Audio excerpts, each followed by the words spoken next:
સામાન્ય રીતે ચૂંટણીઓ આવે એટલે કોંગ્રેસમાં કકળાટ શરૂ થતો હોય છે, પરંતુ હાલ તો ગુજરાતમાં ચૂંટણી પૂર્ણ થયા બાદ કોંગ્રેસમાં કકળાટ શરૂ થયો છે અને આ કકળાટ છે પ્રદેશ પ્રમુખને લઈને। શક્તિસિંહ ગોહિલના રાજીનામા બાદ કોંગ્રેસ ગુજરાત પ્રદેશ પ્રમુખનું પદ ખાલી પડ્યું છે, જેને લઈને હવે કોંગ્રેસના નેતાઓને પ્રમુખ બનાવવાની આશા જાગી છે, જેથી હવે સમાજના નામે પ્રદેશ પ્રમુખ માટે લોબિંગ શરૂ થઈ ગયું છે।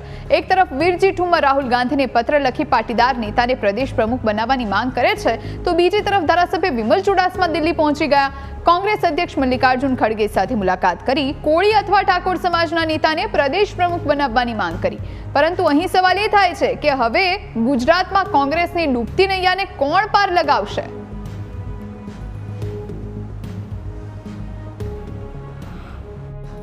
પાટીદાર સમાજની આખા ગુજરાતમાં 11% વસ્તી છે। પાટીદાર સમાજ આર્થિક રીતે સદ્ધર છે। અત્યારે ખેડૂતોને જે અન્યાય થઈ રહ્યો છે એમાં મોટા ભાગનો પાટીદાર સમાજ છે, બીજો સમાજ પણ ખેડૂતથી સાથે જોડાયેલો છે।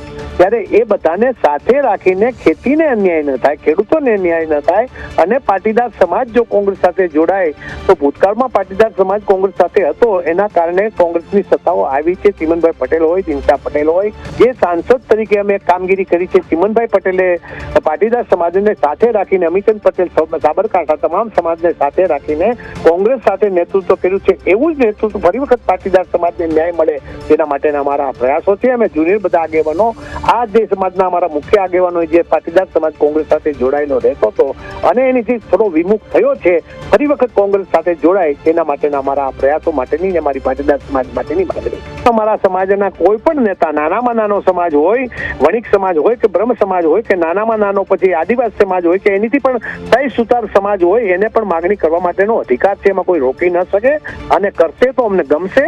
જ્યારે પ્રદેશ પ્રમુખની વાત ચાલે છે ત્યારે વર્ષોથી કોળી ઠાકોર સમાજ માટે થઈને મેં માંગણી કરેલી કે પ્રદેશ પ્રમુખ એમાં ખાસ કરીને કોળી સમાજને પ્રમુખ તરીકે બનાવવામાં આવે, કારણ કે ગુજરાત અને સૌરાષ્ટ્રમાં સૌથી મોટો કોળી સમાજ છે અને એમને અત્યાર સુધી બનાવવામાં નથી આવ્યું।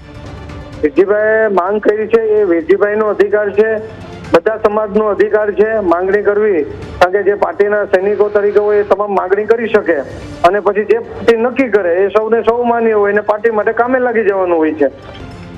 અમે અમારી સમાજ વતી, જે કોળી સમાજ વતી મેં માંગણી મૂકી છે, એમ બીજા સમાજ પણ હજી મૂકશે તો બીજા સમાજ પણ કદાચ મૂકી શકે, પાટીદાર સમાજે પણ મૂકી છે, એમ તમામ સમાજ મૂકી દે। પછી જયારે એક વડીલ મલ્લિકાર્જુન સાહેબ છે એ પાર્ટીના પ્રમુખ છે અને એક વડીલ તરીકે, પછી વડીલ જે ઘરના વડીલ તરીકે જે નક્કી કરે એ ઘરમાં બધાને માન્ય હોવું જોઈએ અને બધાને માન્ય રહી છે।